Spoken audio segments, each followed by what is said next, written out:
Hello everyone, my name is Mujtaba Rabbani Rossi. আমি জাহাঙ্গীরনগরের physics 40 ব্যাচের student ছিলাম। আমি জাহাঙ্গীরনগর থেকে অনার্স মাস্টার্স করে 2018 সালে মিজোরি স্টেট ইউনিভার্সিটিতে ম্যাটেরিয়াল সায়েন্সে এমএস করতে আসি। তারপর 2020 সালে ইউনিভার্সিটি অফ পিটসবার্গে ম্যাটেরিয়াল সায়েন্সে পিএইচডি প্রোগ্রাম শুরু করি। Right now I in my third semester. আজকে আমি আমার কিছু এক্সপেরিয়েন্স তোমাদের সাথে শেয়ার করতে এসেছি। I hope this will help you if you're planning to come to BSF. So প্রথমে আমার প্রিপারেশন সম্পর্কে একটু বলি। হায়ার স্টাডির জন্য যে প্রিপারেশনগুলো আমি জাহাঙ্গীরনগরে থাকতে নিয়েছিলাম। তো জাহাঙ্গীরনগরে ফার্স্ট ইয়ারে থাকতেই আমি এবং আমার ফ্রেন্ডরা প্ল্যান করি হচ্ছে যে আমরা গ্রাজুয়েশনের পরে হায়ার স্টাডির জন্য বাইরে যাব, আর মেইনলি ইউএস আমাদের ফোকাস ছিল। তো এই জিনিসগুলো নিয়ে আমরা টুকটাক ঘাটাঘাটি করতাম। আমরা higher study abroad global hub নামে একটা ফেসবুক গ্রুপ আছে, আর একটা হচ্ছে নেক্সট অফ ইউএসএ, এগুলাতে বেশি আমরা ঘাটাঘাটি করতাম। ওটার থ্রুতে আমরা একটা জিনিস বুঝতে পেরেছিলাম যে ওকে আমাদের জিআরই দেওয়া লাগবে, আর জিআরই তো অনেক কঠিন ওয়ার্ড, শেখা লাগে। তো 4 বছরে খুব আহামরি কোনো প্রিপারেশন নেইনি। জিআরই ক্ষেত্রে তো বলতে গেলে একদমই কোনো প্রিপারেশন হয়নি, কারণ হচ্ছে যে আমি ওই 4 বছরে কেবল ভোকাবুলারি 2টা বই কিনে আমার ভোকাবুলারি ইমপ্রুভ করার চেষ্টা করি। আরেকটা জিনিস করতাম হচ্ছে আইএলটিএস বা টোফেল এর জন্য, স্পিকিং সেকশনের জন্য হচ্ছে আহ, ইংরেজিতে ফ্লুয়েন্সি দরকার পড়ে। তো ওটার জন্য হচ্ছে যে ফ্রেন্ড বা বড় ভাইদের সাথে ইংরেজি প্র্যাকটিস করতাম। আর 2013 থেকে আমি ইংরেজি গল্পের বই পড়া শুরু করি to improve my reading skill. So আমার প্রিপারেশন আসলে অনার্সে এরকমই বাজে ছিল। আর মাস্টার্সে মেইনলি আমি যখন ক্লাস শুরু হয় তখন আমি জিআরই প্রিপারেশন শুরু করি। তারপরে মাস্টার্সে এক্সামের পরে আমি জিআরই এক্সামে বসি। তারপরে হচ্ছে আমি প্রসেস শুরু করি অ্যাডমিশনের। আমার স্টোরি থেকে কিছু জুনিয়ররা ইন্সপায়ার্ড হয়, কারণ হচ্ছে আমার সিজিপিএ কম ছিল এবং তারপর আমি ইউএসএ তে আসি। অনেকে লো সিজিপিএ কে একটা ব্যারিয়ার মনে করে, কিন্তু ইউএস এর ক্ষেত্রে অ্যাটলিস্ট এটা কোনো ব্যারিয়ার না। কারণ ইউএসএ তে অনেক অনেক ইউনিভার্সিটিজ আর অনেক funding, at least physics related field গুলোতে। সো এখানে লো সিজিপিএ খুব একটা ব্যারিয়ার না। এখানে অ্যাডমিশনের সময় সিজিপিএ এর সাথে সাথে ওরা জিআরই স্কোর দেখবে, ওরা রেকমেন্ডেশন লেটার দেখবে, তারপরে হচ্ছে স্টেটমেন্ট অফ পারপাস দেখবে, রিসার্চ এক্সপিরিয়েন্স প্রিভিয়াস কি ছিল ওগুলো দেখবে। সো আমি যেটা বুঝেছিলাম, ওকে আমি সিজিপিএ যেহেতু কম, আমার অন্যান্য জিনিসগুলো ইমপ্রুভ করতে হবে। তো আমি যেটা করেছি যে আমি সর্বোচ্চ চেষ্টা করেছি যে জিআরইটা একটু ভালো মতো দেওয়ার।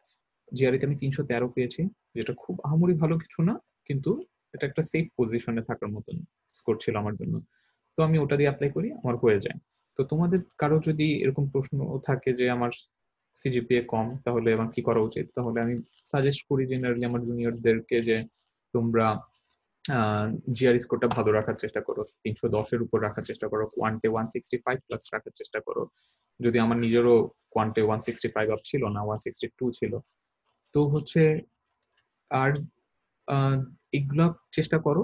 কিন্তু যদি এটাও, যদি তোমার 310 আপ না হয়, সিজিপিও কম, জিআর স্কোরও কম, তারপরেও নিরাশ হওয়ার কিছু নাই। কারণ আমি বলেছি যে অপরচুনিটিস অনেক, অনেক ফান্ডিং। সো তোমাদের এরকম একটা ধারণা হতে পারে যে এটা দিয়ে আসলে কিছু হয় না, কিন্তু তোমরা যখন বিভিন্ন মানুষের বিভিন্ন গ্রুপ গুলাতে যখন মানুষের প্রোফাইল গুলো দেখবা, তখন তোমরা বুঝতে পারবে যে আসলে লো সিজিপিএ নিয়েও মানুষ ইউএসএ তে আসতেছে। তো এটা যেন তোমাদের জন্য কোনো ব্যারিয়ার না থাকে, সেজন্য এই কথাগুলো বলা। আরেকটা হচ্ছে shifting from physics to material science. যেহেতু একটা ইঞ্জিনিয়ারিং সাবজেক্টে আসতেছি, তো প্রথম দিকে আসলে কিছু চিন্তা ছিল যে আসলে কি কোপ আপ করতে পারবো কিনা। কারণ অনেকে অনেক রকম কথা বলতো যে তুমি ট্রিপলি ডিপার্টমেন্টে অ্যাপ্লাই করতে পারো, ফোটনিক্স ডিপার্টমেন্টে অ্যাপ্লাই করতে পারো, তো হয়তো অ্যাডমিশন পেয়ে যাবো, তারপরে কি কমফোর্টেবল ফিল করবো কিনা। তো এই ধরনের কিছু কোশ্চেন ছিল সবসময় মাথায়। অ্যাটলিস্ট আমি যেহেতু এখন ম্যাটেরিয়াল সায়েন্স ডিপার্টমেন্টে আছি, আমি বলতে পারি যে এই ট্রানজিশনটা ফিজিক্স থেকে ম্যাটেরিয়াল সায়েন্সের এটা খুবই স্মুথ ছিল। অলমোস্ট সবগুলা কোর্সই, সবগুলো সাবজেক্টই আমরা অনার্স লেভেলে দেখে এসেছি। সো এটা খুব, এই ট্রানজিশন খুব একটা টাফ কিছু ছিল না আমার জন্য। আর হচ্ছে কিছু টপিক থাকে যেমন স্ট্রাকচার অফ সলিডের বা ম্যাটেরিয়াল প্রপার্টিজ, এই দুইটা সাবজেক্টের কিছু টপিক ছিল যেগুলো টোটালি আমার জন্য নতুন ছিল, কিন্তু it wasn't very hard to crack. Okay, এরপরে আসি ম্যাটেরিয়াল সায়েন্টিস্টদের জন্য ইউএসএ তে জব অপরচুনিটিস কেমন। আমি বলবো যে খুবই বড় একটা জব অপরচুনিটিস। এটা কাউকে বলতে শুনিনি যে কি বলে এখানে জব অপরচুনিটিস খারাপ বা আমার অন্য কোনো দিকে মুভ করা উচিত ফিল্ড ওয়াইজ বা কান্ট্রি ওয়াইজ। খুবই বড় জব ফিল্ড এখানে। একটা ভাগ হচ্ছে মেটালজিস্ট, যারা স্টিল কোম্পানিজ বা বিভিন্ন ম্যানুফ্যাকচারিং কোম্পানিজ, তাদের বিশাল job field for the material scientist. আর এরপর হচ্ছে অ্যাডভান্স ম্যাটেরিয়াল, যারা কোনো ডিভাইস নিয়ে কাজ করে। পপুলার নামগুলো আমি এখানে লিখেছি: Intel, Apple, Google, even Facebook also makes devices. So তাদের জন্য তাদেরও অনেক ম্যাটেরিয়াল সায়েন্টিস্টদের দরকার পড়ে। এরপর হচ্ছে অ্যাপ্লাইড ম্যাটেরিয়াল, আরেকটা বিশাল বড় কোম্পানি, তারা অনেক ম্যাটেরিয়াল সায়েন্টিস্টদের হায়ার করে। এরপর যেসব কোম্পানি ব্যাটারি বা সেমিকন্ডাক্টর নিয়ে কাজ করে, তারা অনেক ম্যাটেরিয়াল সায়েন্টিস্টদের হায়ার করে। QuantumScape is one of them. এরপর আরেকটা ব্লুমিং ফিল্ড হচ্ছে যারা ইলেকট্রিক ভেহিকল নিয়ে কাজ করে, যেমন টেসলা, রিভিয়ান, লুসিড মোটর, এবং in near future after 5 or 6 ইয়ার এই ফিল্ডটা আরো বেশি ব্লুমিং হবে এরকম ধারণা করা হচ্ছে। সো ওখানে ম্যাটেরিয়াল সায়েন্টিস্টদের অনেক দরকার পড়ে। আর আরেকটা সেকশন হচ্ছে যারা ম্যাটেরিয়াল সায়েন্স এবং ডেটা অ্যানালাইসিস, মেশিন লার্নিং এগুলো নিয়ে কাজ করে, তাদের জন্য আবার বিশাল জব অপরচুনিটিস আছে বিভিন্ন কোম্পানিতে। আর&ডি সেকশন, বিভিন্ন রিসার্চ ল্যাব, ন্যাশনাল ল্যাব, এগুলাতে ম্যাটেরিয়াল সায়েন্টিস্টদের দরকার পড়ে। ওকে, এবার হচ্ছে আমি কিছু সাজেশন যেটা আমি আমার ভুল থেকে মানুষদের দেই, সেটা হচ্ছে do not wait for the preparation. আমি যেমন মাস্টার্স করে তারপর জিআরই এক্সামটা দেই, এখনো যখন অন্যান্য জুনিয়রদের সাথে কথা বলি, তারাও বলে যে অনার্স করব, মাস্টার্স করব, তারপর জিআরই প্রিপারেশন নিব, এইসব আস্তে আস্তে। এটা আমি মনে করি যে এটার জন্য আসলে এত কিছু ওয়েট করার দরকার নেই। তুমি যদি জিআরই প্রিপারেশনটা ফার্স্ট ইয়ার থেকেই নিতে থাকো, এটা তোমার একাডেমিক লাইফে আসলে খুব একটা হ্যাম্পার করবে না। এটা তুমি যদি খুব প্ল্যান করো, অল্প অল্প অল্প করে প্রিপারেশন নিতে থাকো, ফোর্থ ইয়ারের এক্সামের আগেই তুমি জিআরই এক্সামেও বসতে পারো। এই জিনিসটা জাহাঙ্গীরনগরের 41-এর একটা স্টুডেন্টকেও দেখেছি, কেমিস্ট্রি ডিপার্টমেন্টে। সে ফোর্থ ইয়ারে এসে অ্যাপ্লিকেশন করে, তখন তার ফোর্থ ইয়ার রেজাল্ট ছিল না। সে 3 বছরের জিপিএ দিয়ে জিআরই স্কোর দিয়ে অ্যাপ্লাই করে এবং তার হয়েও যায়, সে পিএইচডি প্রোগ্রামে চলে আসে ইউএসএ তে। আর বুয়েটে এই জিনিসটা খুবই অহরহ।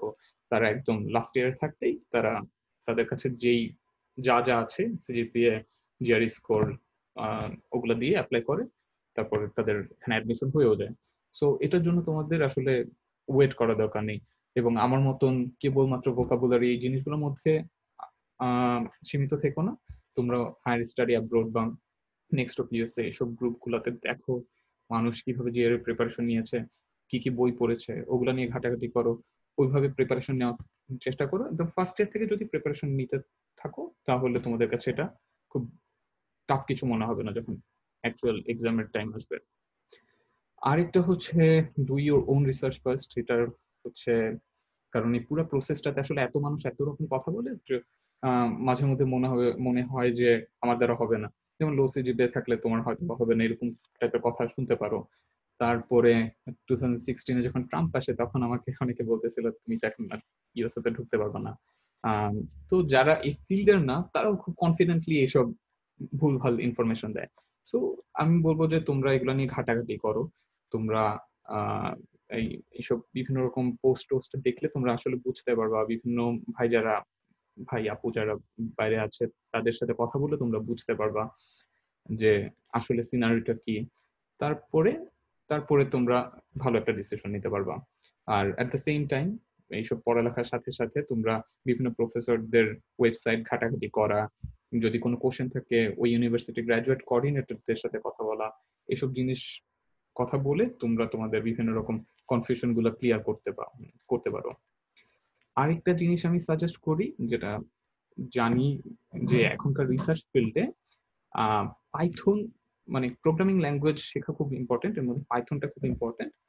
তো হচ্ছে যে তোমরা চেষ্টা করো যে একদম শুরু থেকেই জাহাঙ্গীরনগরের একটু টুকটাক পাইথন শেখার। এটা তোমাদের অনেক অনেক হেল্প করবে, তোমাদের সিভিও খুব স্ট্রং করবে।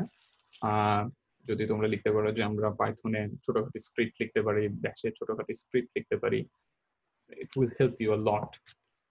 Okay, so that's it from me today. আর তোমরা যদি আমার ইমেল অ্যাড্রেস বা আমার সোশ্যাল মিডিয়ার লিংক জানতে চাও, then you can scan this QR code. Okay,